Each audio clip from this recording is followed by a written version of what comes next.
No,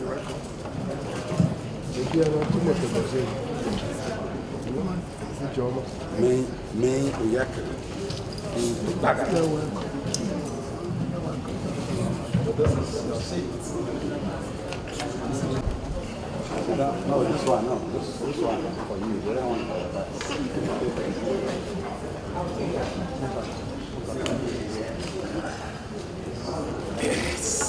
With profound respect, I respectfully welcome the presidential candidate of the Labour Party, His Excellency Peter Obi, and his entourage to the Bayelsa State Traditional Rulers Council Secretariat.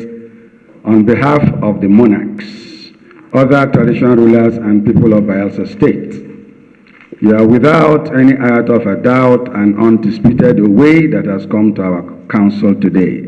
Owe Budo. We are pleased to have a champion in our midst today.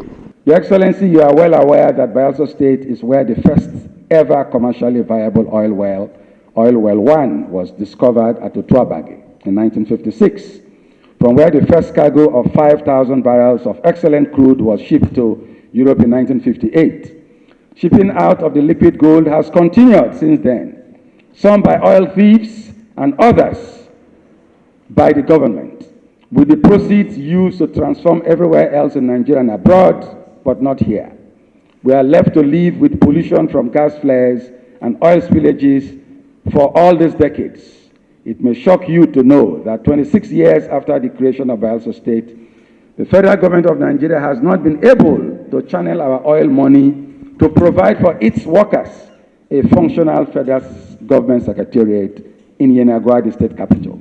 Take up your phones and take what we are talking, what we are promising, so that you'll be able tomorrow, when we go into office and we're not doing it, be able to chase us out. Because this country can no longer go on the way it's going with empty promises or having people who are incompetent in office. What you read here, as you were reading it, I was telling the chairman, this is our country. I know you just talked about what is happening in Bayelsa. The story of Bayelsa is the story of Nigeria. The total, I called it first state yesterday, and people said to me, Peter, why that you say Nigeria is a first state? You shouldn't have said it's qualified for a first state. The two major measures of a first state is when you are no longer in control of your territory. We know that we are no longer in control of this territory because bandits, criminality, and everything have taken over. Everybody now lives in fear. And when you're no longer in control of your economy, we're no longer in control of our economy. Nobody knows what a bag of rice will cost tomorrow. Nobody knows what a bag of garri will cost tomorrow. What you do now is that you give your people money. If they buy anything, then that is the price.